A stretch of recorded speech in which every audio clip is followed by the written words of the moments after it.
Hello, everybody, and thank you so much for tuning in to the BosBabes tonight. In case this is your first time joining us, so what we do is we take you to all of your favorite, charity events around the city, introduce you to some of your favorite athletes and some of the biggest names in Boston. And tonight we have really special guests that we're excited to introduce to you. But this is my first time back. And I have to say, it's really, really nice to be back in studio. I am so happy to have you back in studio, and I feel like I can't get rid of the cape vibes. I walked in the studio today saying, you know what, guys, it feels like it's 70 out. I'm going to wear this Cape Cod outfit for the last time, but welcome back. I love you to death. She's now Mrs. Reid, officially. So I want to hear a little bit about your honeymoon, and then we're actually going to give you guys a behind-the-scene glimpse of her wedding. We have like a 40-second quick highlight for you, but let's talk about that honeymoon, girl. It was incredible. So waking up, we went to Puerto Rico, and waking up in the morning to the sound of ocean waves. My now husband, it's weird to say, I have to get used to saying it, but he laughs at me because at night, I would fall asleep to ocean sounds. And while we were there, we stayed at La Concha, and it was gorgeous. Literally, we opened up the window, and you could hear just the sound of the ocean. And so he looked at me at first. He was like, "Why do you have the ocean sounds on? We literally have the ocean right there." And I was like, "No, babe, look." And I opened up the window, and he heard it. He was like, "Oh my gosh, it's real. These are actual ocean wave sounds." And it was just incredible. I mean, everyone was super friendly. It was a really great place to be. It's perfect. I still wake up in the morning and I'm like, "Oh, am I at La Concha? Are they going to bring me my, morning mimosa?" Did you guys do any fun excursions there? Did you go swimming? What types of fun did you guys have while you were in Puerto Rico? So we did. We actually went to El Yunque Rainforest, and he was really sweet. He rented the same Mustang convertible, silver Mustang, that he had rented when we got engaged, which I loved. So he rented that for the rainforest. So we went through the rainforest in this convertible, which was really fun. There's a giant, waterfall when you get in there too. So he laughed at me because, of course, I had on my dress and my heels and my little Mrs. Reid hat, and I was so excited. And we get to it, and I was like, "Okay, let's go take pictures." And he was like, "How are you getting up there? You're in heels, you're in a dress. How are you getting up there?" You got up there. Tell me you got up there. I kicked off my heels, and I grabbed my hat, and I was like, "Okay, let's go." And he was like, "You can't climb that." I'm like, "I grew up on the beach." "Yes, I can." And so I climbed it, and we took pictures, and he laughed at me. Can we see these? Great. If you guys want to see these photos, check out her Instagram, because she put tons of wedding and Instagram photos up there. They're absolutely beautiful and gorgeous. What were some of your favorite foods that you guys had? Did you try anything new, anything Latino related, since you were in Puerto Rico? So actually, the best thing that I tried there, which is good for anyone that has a gluten intolerance at all, was Cuban sandwiches. So their things are different, because I've learned that with my allergy, what I'm allergic to is the spray that they spray the crops down with. So that's what I can't have, what bothers my stomach. Well, there, everything is made differently, and the Cubans were so fresh that I could actually eat Cuban bread. We tried mofongo, so we had conch and conch, beef, and chicken. So we tried 3 different kinds of mofongo, which was incredible. That's a huge thing over there. Everything was so good. It really was. The food was just incredible everywhere we went. Well, welcome back. I'm happy to have you back in studio. We're going to roll this awesome 40-second tape, because I know you guys have been hearing us talk about this wedding for months now, so let's do this.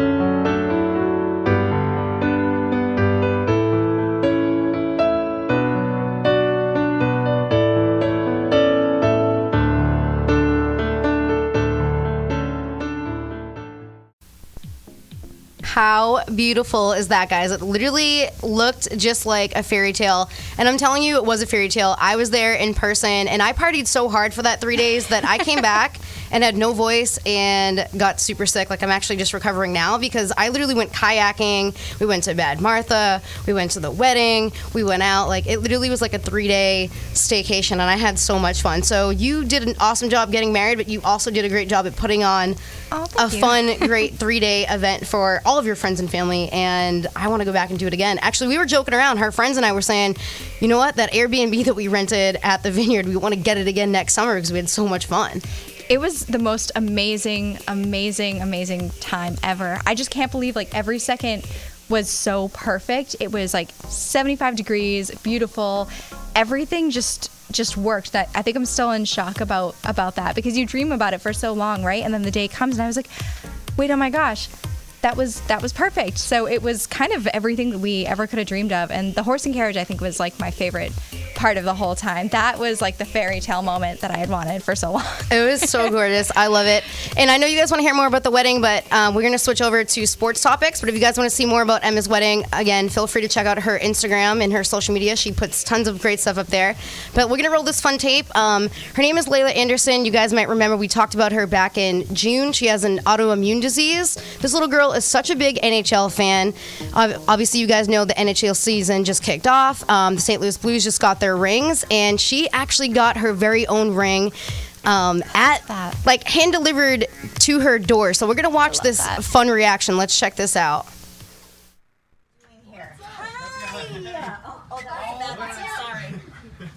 Oh my God. Hey, this is a surprise. So you guys are Pinky. Yeah. I said Pinky. That's what it is. Good to see you the first game. Hi. How's it going? Good to see you. Hi. Well, there's no reason why we're here too. So, you know how much you mean to us, right? Yes. And what an inspiration you've been to so many people. So me and Colton are here, representing our organization and everybody there. And we have something that we would like you to open right now. That box looks familiar.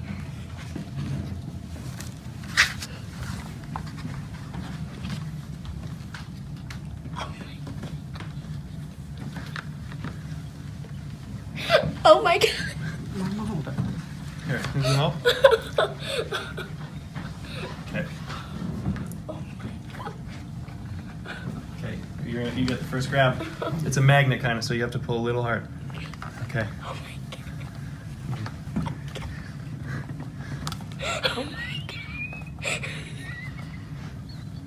Pretty cool, huh? I feel like I shouldn't be touching this one. Oh, she's so cute. I feel like I shouldn't be touching this. That's the most adorable thing. I absolutely love that. And again, the Boston Bruins, they did so great this season.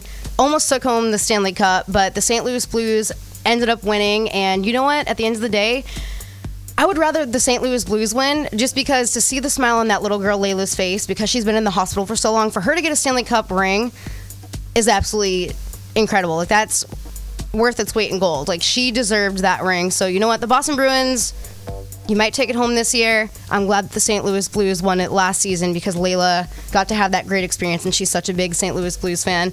So we are going to segue into Big Papi right here. We're going to pop up this photo. You guys all remember the Boston Marathon when Big Papi went absolutely wild. This is our bleepin' city. So we all love Big Papi. We all know that he's recovering still from getting shot a few months back. But the reason why we're popping this up, there's two big reasons. One reason, if you guys like to run marathons, guess what? Look online. Big Papi is looking for 34 of his biggest supporters to join him this season at the Boston Marathon, which happens in April. So if you guys want to join his team online, I've been seeing it posted everywhere. Check it out. Get on his team if you like to run. Big Papi is looking for 34 people. Why? Because his number is 34, so that makes sense. Join his team.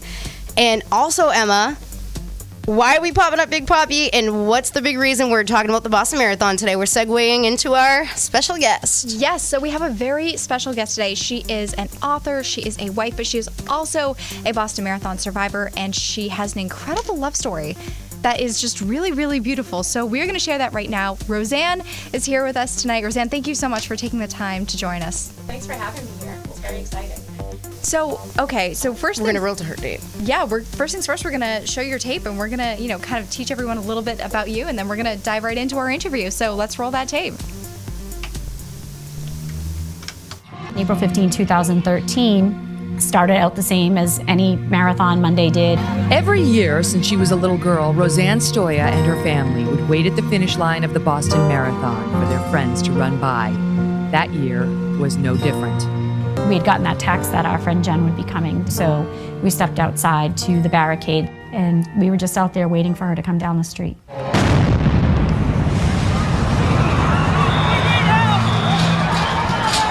I remember everything. I saw 2 flashes of white light at my feet and then landed on the sidewalk. And in my mind, I was like, if I don't get help soon, I'm gonna die. A Good Samaritan and a cop helped Roseann control the bleeding from her leg, and a Boylston firefighter named Mike Materia helped transport her to the hospital, coming back several times to check on her progress. I wanted to make sure she lived, that was my main concern. I met her family right away, and they were awesome people, and it was very touching to meet them and help them out. Well, what I thought was helping them out, but I'm sure they were helping me out too. Roseann spent several weeks in the hospital, but family and friends kept her in good spirits. I wasn't speaking a whole bunch at that point, but a couple of things I do remember is someone said, take a picture with Mike, and I was like, I'm not taking a picture with him as he's standing right there. And then I think my mom mentioned something about how cute he was. Again, he was right there, and I was like, Mom, he's too young for me. But that was kind of the beginning of our relationship. Despite Roseann's meddling mother, Mike continued to visit her in the hospital, and after she was discharged, he would accompany her to rehab appointments. I think getting to know Roseann, I'm like, wow, she's a pretty cool person, good personality, fun person to look at fake legs with, And then I guess it evolved from there. And evolve it did. Mike and Roseann officially started dating 2 months after the attack. And last December, Mike proposed. I love it. Wedding planning went into full effect. Good boy. But Mike and Roseann have never lost sight of the bigger picture. I don't know that meeting me is worth losing a limb for, but it's been a crazy journey that from the first time I met Roseann, being with her there to watch her learn how to walk again, the big, huge plus out of it was that she's a great person, someone that can't think of not being with. Do I wish this ever happened to me? No. Do I wish it never happened to me, knowing the people that I know and have in my life now, especially with Mike? I can't answer that in another way of saying that I wish I had my leg back, because what I have now is so much more important than that. Wow, that is incredibly powerful, Roseann. Your story is just unbelievable, and I can tell you that I do remember being there that day myself, and I just can't imagine from your experience having it go that way, but having something so beautiful come of it. It was a crazy day, but the way I look at it was one bad day for a lot of good, and since that day, there's been so many amazing things that have been presented to me or has happened, and I really can't imagine it any other way at this point. It's really incredible. So it's funny to me, though, that when you looked at your now husband, you weren't going to give him a second look. Oh, no. I mean, I was kind of thinking about other things, like what I was going to do with one leg. Of course, of course. How am I going to get through today, or, how am I going to get through all of this? But I'm sure my mother is watching if she figured out how to live stream. Hi, Mom.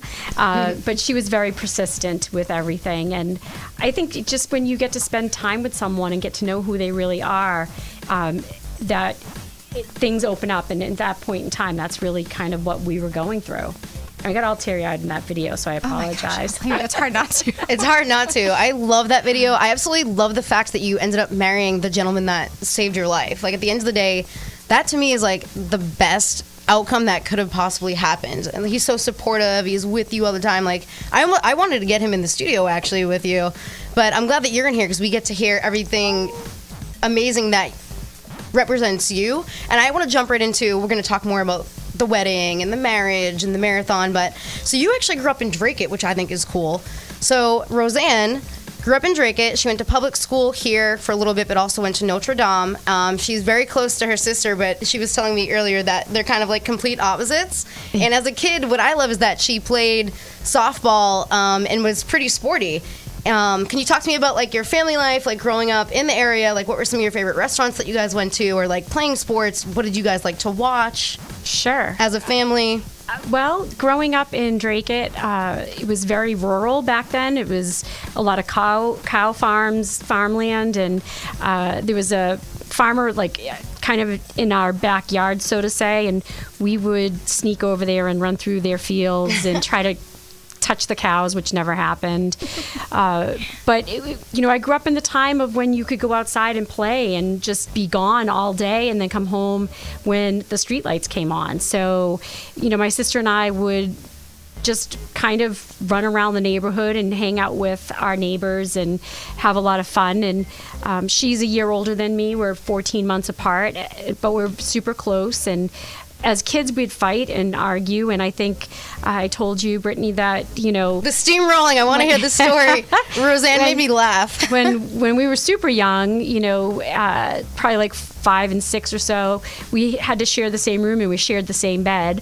And, she would steamroll me right off of it I'd lose every single time. Like and I wouldn't give up. And that's just part of my personality where I'm pretty stubborn. So I'd try and try and try again, but I don't think I've ever won that. Who would steal the covers the most? She would steal the covers and kick you off the bed, or what? We didn't fight over the covers so much, but, I'm sure she would win. That's really cute. I grew up with a brother and sister too, and my sister and I actually shared a room, but we didn't share the same bed. But her and I would always like fight over. She would sneak into my room and grab clothes, and I'd be like, "Mom, Brooke's wearing my stuff. She's stretching out my T-shirt. Get it back. I need to move out." So that was I get like the whole sibling rivalry thing, but it's all fun and games. As far as the marathon goes, I love the fact that your dad was very sporty. You spoke about that. Your neighbor actually ran the marathon, and it was a tradition for you guys for years to go to the Sox game and then also go to the marathon, which is why you happened to be there the day of the bombing. So can you talk to us about your tradition and how that sort of led up to the tragedy a little bit? Sure. So, growing up in our house, we would watch sports, and with my dad, we'd watch all of them. We'd watch the Bruins, the Celtics, the Red Sox, the Patriots. We'd watch boxing. It was something that we had a bond with doing and watching. And then we got into this habit of going in to see the Red Sox play. And back when we would go when we were kids, the game would get out at the same time as when most of the runners were coming into Boston. It was timed a little differently than it is now. So we would go to Kenmore Square and we'd try to see if we could catch this woman who lived next door to us, Linda. We'd try to catch her coming into the city. And obviously, again, back then, we didn't have cell phones that had the app that would say, okay, she's, so many miles away, or she'll, be there in 20 minutes. And so sometimes we would see her and sometimes we wouldn't. But I always had that personality that really wanted to be where the fun was and where the energy was. And it transferred going from with my father to going with my friends and going into the game and then watching the marathon. I mean, in and around our group of friends, even if they were just an acquaintance, you knew you would see them on Boylston Street at Forum, or before that it was Vox, and we would always be there. So, I mean, I think I almost got myself fired one time. I had started a new job, and You skipped out of work to go to the marathon? Yeah, I did, as a matter of fact. I love you. I had no idea that, I was working for a development that we were doing out in Worcester, and I'm like, there's no way on Patriots Day that the owner is going to come out to the office on Marathon Monday. And I took the day off, and then I had my staff people where they're texting me. They're like, "Oh my God, Tom just came in," and I was like, "Oh my God, they're like, we covered for you." I'm like, "Oh, thank God." So, there you go. Yes, I've been a diehard marathon attendee. Not that I've ever run it. I'll clear that up right now. You should get on Big Poppy's team. Hit him up. Yeah, Hit up Big Poppy. I don't know. I think I need a couple of years to start training for that. So, but it was something that I always did. I lived in California for a few years. I'd come home for the marathon. I lived in Florida for some time. I'd come home for the marathon. It was one of those things I did not want to miss. Well, I think that's awesome that you guys have that tradition, especially as a family. And we see your comments, guys. Thank you guys so much for tuning in today. If you guys have any comments or questions for Roseann, of course, feel free to ask. A lot of people are saying, great show. Roseann makes everyone laugh. Is this your friend, Suzanne Romano Romovos? Yes. Sorry if I butchered your name, Hi, Suzanne. So Brian Pitcher said, whatever you live through, it makes you even stronger, right on. So a lot of people are sending some great positivity on here. That's great. They love watching this episode. I'm going to have Emma actually cut in and talk a little bit more about the marathon day itself for a few minutes. And then we will probably cut to a commercial break. So we'll talk a little bit about that tragic day. Give as much information or as little information as you want and sort of how you feel. Okay. So, I mean, I'll say I do personally remember that day very well. A good friend of mine had asked me to go to the marathon, and we had some friends that were, going to be close by the finish. So she was like, call out of work. And I said, no, I really had to go because my boss was like, Emma, if you're not here, like, you're fired. Like, you need to show up. So I do remember going in, and then all of a sudden we had all sorts of people inside, and everyone was leaving their tables, and we were confused. And, we had a bunch of TVs, and I remember kind of glancing up, and I thought, well, that just can't be here. Where is that happening? Why is everybody so confused? It can't be Boston. It can't be us. And it just took me a while, and I remember at the time I was trying to get in touch with my now husband because he had run to pick something up at Back Bay Hardware and then went back to Fenway because that was where he was working at the time. And I didn't hear from him, couldn't get in touch with him. He couldn't get in touch with me. And all of a sudden at the end of the day, I was so nervous. I hadn't heard anything. He showed up and he was standing outside of the restaurant and he was waiting, as I was waitressing at the time, to walk me back home. And I remember walking home and it was just so somber. And it was so quiet, and the moment that we saw each other, he just looked at me, and it was the very first time that he said, I love you, was looking at me right outside of that restaurant, and it was about a month and a half that we'd been dating at that time, and it was weird, because normally for any other guy in the world, I'd say that's way too soon, but for him, no, it was just definitely the right moment. But to hear a story of somebody that really and truly met the love of their life that day. Roseann was at the finish line is the most beautiful thing happened. To me. So I'd love to hear, when he was coming into that hospital room over and over again, and you just kept seeing him, what were your thoughts when you just kept seeing his face coming in? Well, so he kind of, like, I was brought in Monday. I was kept in a coma, sedated coma until Tuesday evening to make sure that I was going to survive. And so when he dropped me off, he had to go back to work. And then after going back to work the next day, he got out and he came to the hospital, to Mass General, to see if I had survived, and just found that information out and was, happy to know that. And then that was Tuesday. On Wednesday, he went back to the hospital and met my family and my friends. So, they started all doing the Googling and the Facebook. Oh, the checking. Facebook creeping. Yeah, all that good stuff. And then I think that Thursday is when he first came to the room with a bunch of the other guys from the firehouse, because they all had something to do with me surviving for the most part. And so I remember him being in the doorway, and then I kind of remember my mom being, this driving force. She's a force to be reckoned with. She's out of control, but whatever. And so then I moved to the rehab hospital, to Spalding Rehab, and he would show up. But it wasn't just like him, because there were always guests, like friends coming by, and it was always a constant flow of people. But he has something to do with the book Perfect Strangers? Because I want to talk about that after the commercial break. He does. I mean, we're all kind of in there. Because, so many people helped me that day, which I'm so thankful for. But I really, with the three people, Shore, Shayna, and Mike, they're kind of this group of perfect little strangers that came into my life, and that we've just got this bond that we've really woven and have connected, and obviously with Mike a little bit more than that. So it was just a very interesting scenario. But he would pop up and he would always be just kind of quiet in the background, kind of observing, and but we never really had a moment in the hospital to really get to know each other. It was when I got out of the hospital that he said his schedule's different and he could take me to doctor's appointments and different things like that. So I initially signed him right up to go to the prosthetist to help me, figure out who to go to get a leg. So, I mean, it's not like I've ever gone leg shopping before, right? It's not something someone thinks that they'd have to do, right? No. And I didn't know where to start. So I figured having 2 people there would help. And then after the first visit, I was like, well, now you know what happened at this visit. Now you have to come with me to all the other visits. So, and then there were little things that I kind of... Did you sneak in some dates here and there? Because I know you guys at this point had to have gone on a date. We went a little lunch date or something? We would do lunches. Was he dropping the flirting while you guys were going shopping for the legs and stuff and talking about the hospitals? He must have been flirting at some point. He's a very quiet, shy guy. Hence, you don't see him here at all today.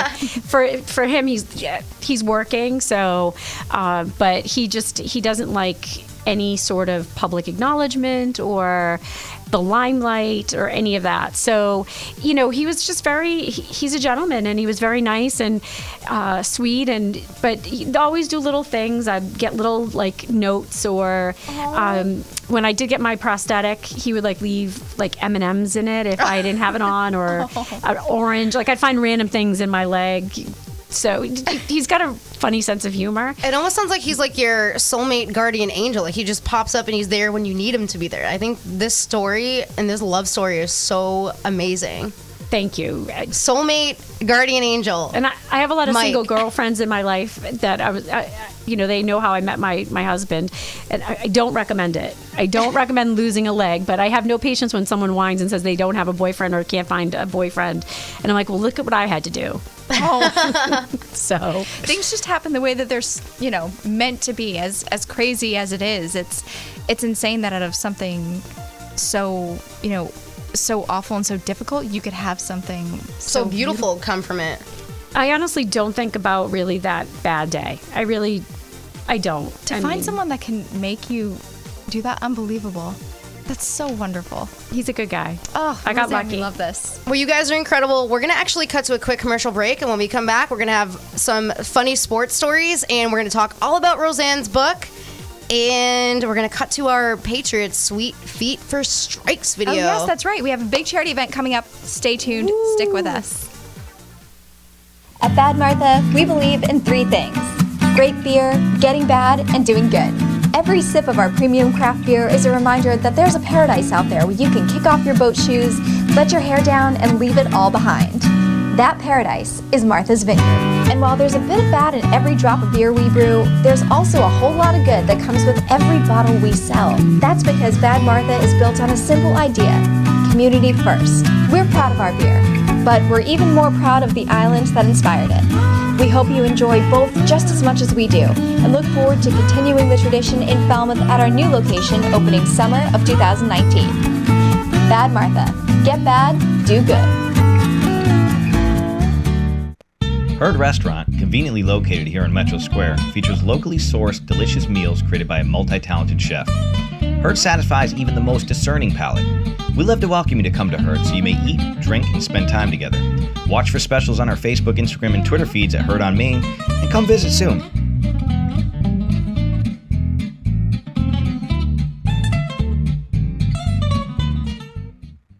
Hey guys, how are you today? Good. I'm here to talk about how with technology you can make amazing worlds.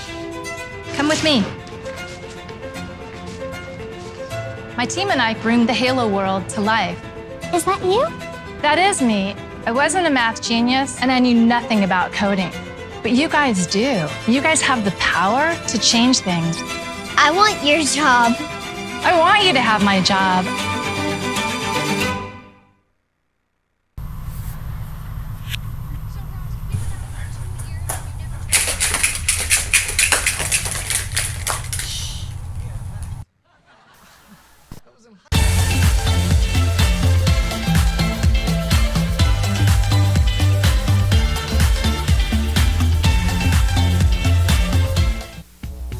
Hey everybody, welcome back to the Boss Babes. Thank you so much for sticking with us tonight. So quick note, actually, I noticed we had that Bad Martha commercial up, one of our sponsors. Thank you so much, Bad Martha. We did talk about their new location coming summer of 2019, and it's here.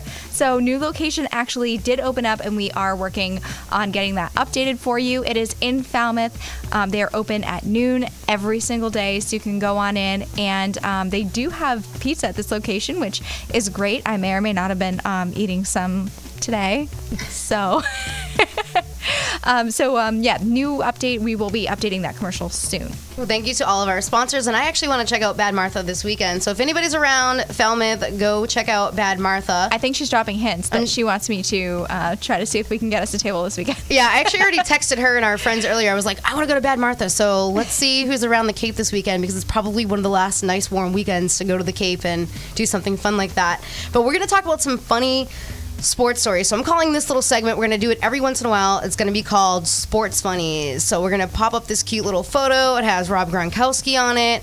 It also, I think, has David Ortiz. Yep. So this little quick segment is going to be called Sports Funnies, and I want to pop up a photo right now. I don't know which one's going to show up, so I'm going to wait for it to pop up, and then I'll talk about it. But we have two funny stories. I actually did a poll on Facebook a few weeks ago, and I said, hey, guys, if you have any funny sports stories, send them my way, because I want to talk about them on our show. So this funny story is actually from Dave McGrath, and he told me that back in the early 90s, he actually showed up, get this, to New York with the Red Sox hat. As you guys know, you're wearing a Red Sox, anything Red Sox in New York, you're going to get a tomato thrown at you. If you're lucky. If you're lucky, at the very least, you might have some water dumped on you. You're going to have people hissing at you. But this guy decided to show up, take a funny photo where it said Yankees around him, and I guess people were like booing him and stuff. So I wanted to show that up there because I thought it was super funny that he's in New York doing this with the Red Sox hat and people were booing him. This other photo is actually of a local photographer. So his name is Robbie Trottier. Robbie, we love you. So look at this guy. He's super handsome, super cute. He's rocking a Red Sox t-shirt and a Red Sox hat. So back in the day, I think you guys remember Johnny Damon. He used to play for the Red Sox way back in the day. But apparently Robbie used to dress up like this, go to bars and go to different restaurants, and people used to think that he was freaking Johnny Damon, and they would want to take photos and get autographs from him. So those are two sports funnies that I wanted to show to you guys. If you guys have any upcoming funny sports stories, whether it be photos or something cool that just recently happened at a Patriots game or something that happened back in the day, please feel free to DM me or Emma. I would love to share some of your sports funnies when we get the chance to do so. But we're going to hop into some charities, and Emma, take it away.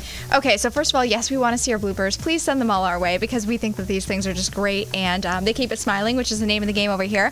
But we actually, keeping a smile on our face, we went to a really cool event, Sweet Feet for Strikes. I know many of you will recognize that name, but we wound up going to King's in this very special charity bowling event, which featured many New England Patriots. Who, you ask? Well, we're about to show you. We're going to roll that video and take you behind the scenes of this awesome charity event that we covered. Check it out.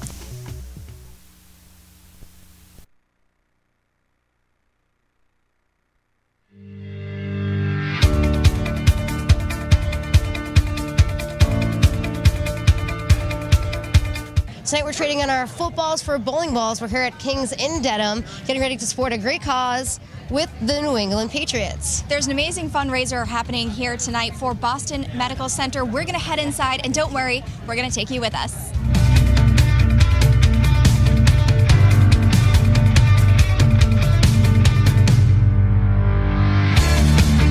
So let's talk about tonight's event with Boston Medical Center. You guys are doing a lot of work year-round to help support local charities, but can we talk about why tonight specifically is so important? It's an awesome event. We get to raise a lot of money for a great cause, help those children who are in need, who can't, pay for those hospital bills and get the care that they need. And it's just awesome. My teammates show up, a lot of fans show up, raise a lot of money. Anytime my wife and I get a chance to go to the hospital and see those kids and their families, it really puts life in perspective. They put smiles on their faces when they're going through hard times, and we complain about little things, little bumps and bruises and things like that, and these kids are fighting for their lives and they're still able to smile. So, anything we can do to help them is important.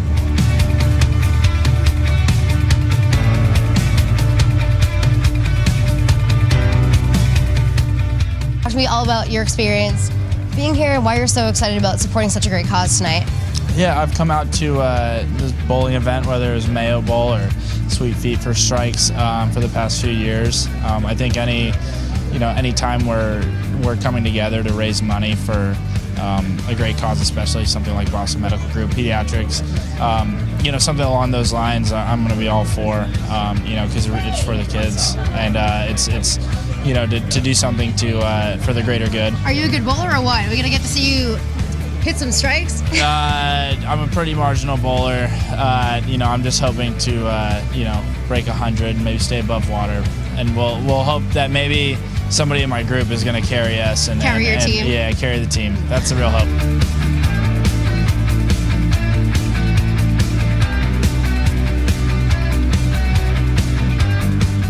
We're here tonight for Sweet Feet for Strikes. Now, are you guys good bowlers? Are you going to carry the team out there, or?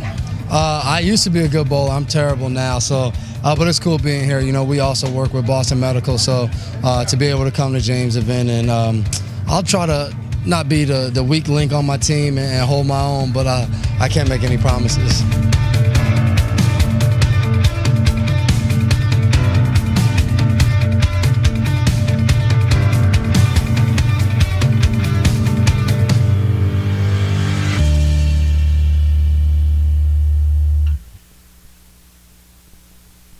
That was such a fun night, and always like a really good time. Whenever you get somebody like that out there, I mean, we're talking to Sweet Feet, we're talking to the Cordy brothers. What a good night. I had such a good time. We didn't get to bowl, unfortunately, but we did catch a glimpse of Tom Brady from the side. I know, was he fun. was there for all of 30 seconds. I think the crowd went wild, and then he was like, all right, cool. Yeah, he was like, you know what, guys, I did my thing. I just wanted to say hi, and he was out really quick. But it was cool to see Tom Brady. It was great to talk to a lot of the players. And the big thing we're trying to figure out, so James' wife, his pregnant wife was there. She looked absolutely stunning, by the way. Do you think she popped this kid out or what? Because I haven't heard any updates. I just don't know how you look that stunning. This girl had looked incredible. Like she had heels on. Like if I was that pregnant and I was about to give birth within 2 or 3 weeks, there's no way in heck I'd be 1 at this event and 2 in heels. This woman looked like a goddess. Like, what are your beauty secrets? I think every woman everywhere needs to know these beauty secrets because she looked incredible. She did. Unbelievable. So Mrs. White, if you have any tips for us, please send them our way. And if you did have your baby, congratulations. We're going to have to look on social media to see that, and maybe we can share a photo when the baby is born. But we love charity. I know that all that money went to Boston Medical Center. Yes. And aside from that charity, Roseann, we're going to switch back to her because this woman does so much for the community. Not only did she write a book, we want to talk about Perfect Strangers. We're going to have you talk about that soon. But she is highly involved with mentoring other people that are involved with tragedies. You also do a ton within the local community as far as charity work and attending events. So wherever you want to start, you want to talk about the book, start with the book. Well, let's start with the mentoring part of it. So I feel as though that I was so fortunate with having so many people come to me and share their stories, their secrets, give me guidance about becoming an amputee. Challenge Athletes Foundation, Disabled Sports USA, Wiggle Your Toes, there's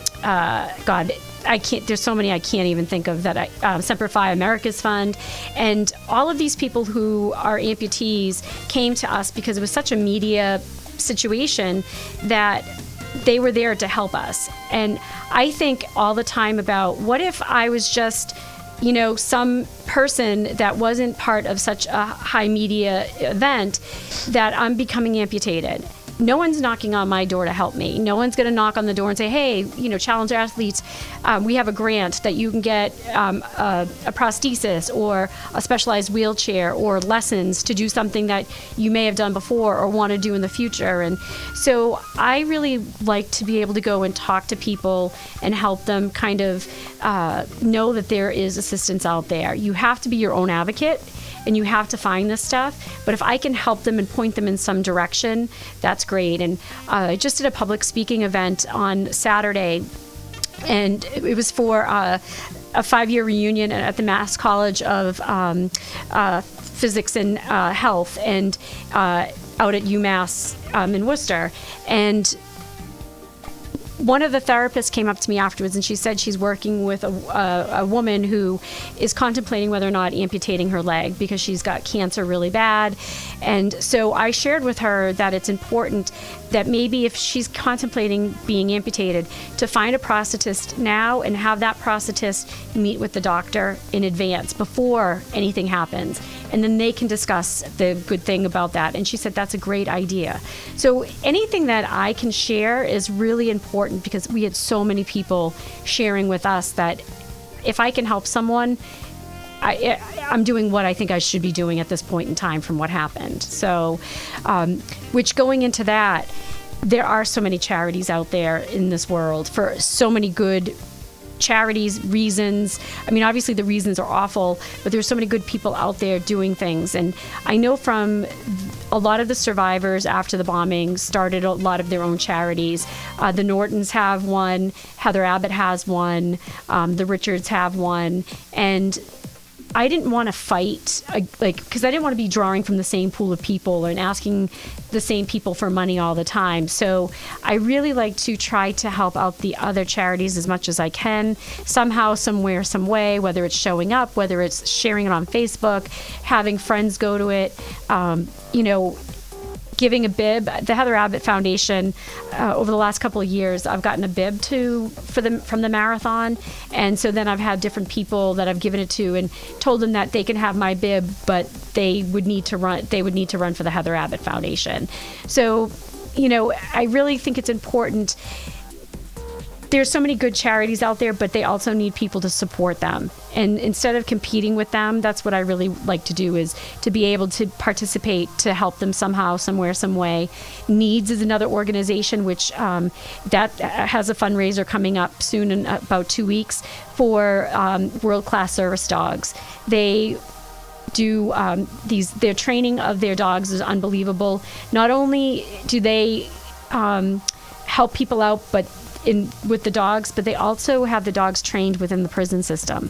And so the inmates are the ones that train the dogs. So they're kind of giving back in that sense too, because it helps the inmates really kind of find a purpose. And helps give them sort of some therapy and a purpose while being incarcerated. Wow. So, and then there's the Lindsay Lou Foundation that has a 5K this coming Saturday. And I'm hoping to walk it, but depending on the weather, we'll see.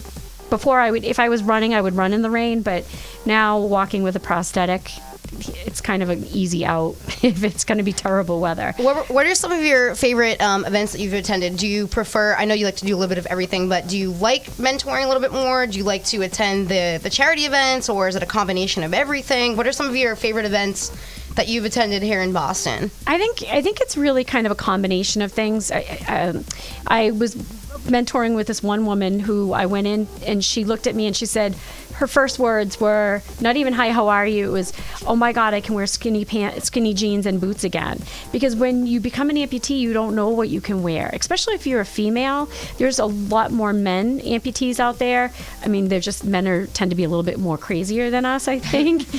So they do lose their limbs a little bit more than we do. But to know like what you can wear or can't wear, or what type of boots you can wear, I think seeing that look on her face when I walked in with wearing that outfit and her going, "Oh my God, I can do this too," it just gave me such a good feeling knowing that I was helping her. And then the charity events, different ones, just truly amazing.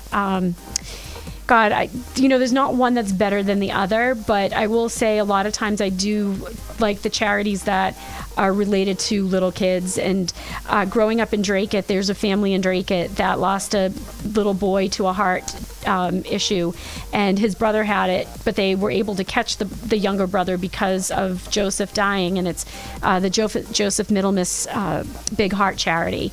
And last weekend they had a 5K in Dracut, and it's the superhero 5K, and to see little kids all dressed up in their costumes, and they had little races for the kids, and to see them try to run it was, it might have been so many yards or whatever, but they put their heart into it, and they were just trying to get as far as they could and win it. And I don't know, just bringing the kids together, I think that's super special. So that is so sweet. Yeah. I love hearing all these uplifting stories. Doesn't it give you the chills when you hear about all these like happy, sweet things going on in the world?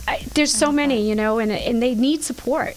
And I love hearing, like we spoke about it multiple times already, but having something from such a tragic tragedy like the marathon bombing, like 9/11, like all these catastrophic events that happen, but there's so many great things that come after when everybody starts forming together as a community. It's great to see that, and that's why we like to have people like you in studio to talk about these great things, because there is light at the end of the tunnel. There is, and we have choices in life. I could have made the choice to sit on the couch and not do anything. I could have said, this is my life and it's gonna suck, and that's gonna be the attitude I'm gonna have. But number one, that wasn't me before, and it's definitely not me now. I mean, I do have my days where I hate it.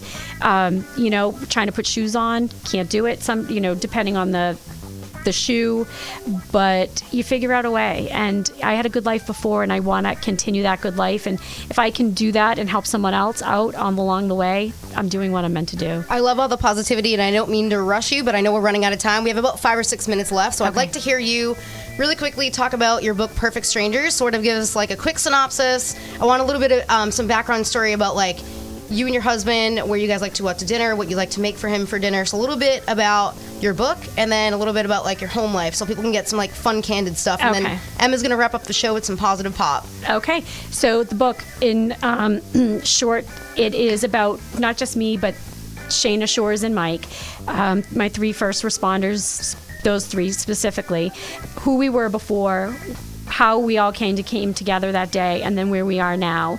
And I found it a page turner because I didn't know Shores' side of the story or Shayna's side of the story or Mike's for the most part. It's really a page turner, and it reads really well. I'm not a good reader at all. And when I was proofing it with the ghostwriter, I would read it from page 1 to the end within a day. She really captured our voices very well and our personalities throughout it. And my mom is a main character in there. And if you read it, that is really who she is. I did not make her up. She's a piece of work. Sorry, Mom. As she says, crazy sells, but I didn't have to make her crazy. She came that way. I might have to read this book. It sounds interesting. And then for me and Mike, first off, he does most of the cooking because he is a good cook. Being at the firehouse, he has to cook every so often for 8 of them. So the first time that he made dinner for us, he made so much food. I'm like, who else is coming to dinner? And he's like, I don't know how to make it just for 2. So, and then we have 2 dogs that we spend a lot of time with. When we were getting the first one, I said to Mike, what would we name him? And he goes, Sal. And I said, why Sal? And like, you said that so fast, like you knew. And he goes, when I say to my buddies and they call up and say, hey, what are you doing? He goes, I want to be able to say, I'm just having a beer with Sal watching the football game. So then we got the second one, and his name is Lou. So it's Sal, Mike, and Lou having pizza, watching football, and having a beer. Oh my God, that's so sweet. Yeah. That is adorable. I love that. And I'm sure you enjoy all of those happy moments when you guys are just, there as a family. And we do. You can actually see Sal smiling when we're all home together, which is amazing. It's so funny. That. But yes. Oh, well, that's kind of going to segue into our positive pop for the day, because if there is one thing that I had been told many, many times by a ton of people before the wedding, it was enjoy the moment. Be in the moment. And there were a lot of times where you can see, even in the video, that I'm just standing there being in the moment and just enjoying it. And I'll tell you, from that day forward, I've never been a person to be calm, to be relaxed, and to sit in the moment. But from that time, from the wedding day, I did that, practiced it all through the honeymoon, and I practice it quite a bit now, or at least I'm trying to hang on to that idea, and I recommend it to everybody. Be in the moment. Take a breath. Life is going to fly by, and before you know it, you're just going to wake up and realize, wow, it's been so much time, so many things have changed, so many things have happened. So just enjoy the beauty, enjoy the moment, and that is my recommendation to all of you out there. So thank you so much for hearing about, everything that we've been doing lately, and I hope you guys all enjoy the rest of your evening. Thank you so much for tuning in to the Boss Babes. And make sure you guys feel free to follow Roseann on social media. She does a lot of great, incredible things, obviously within the community 24/7. So follow her on social media, follow the Boss Babes on social media, and we hope to see you guys on our next show, October 21st. Love you guys.